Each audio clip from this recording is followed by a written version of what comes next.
внимание.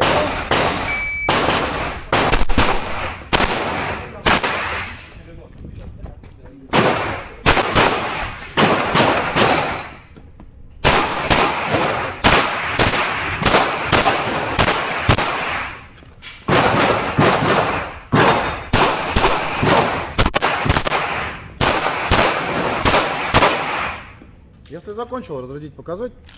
Если разряжено, контрольный, кобура.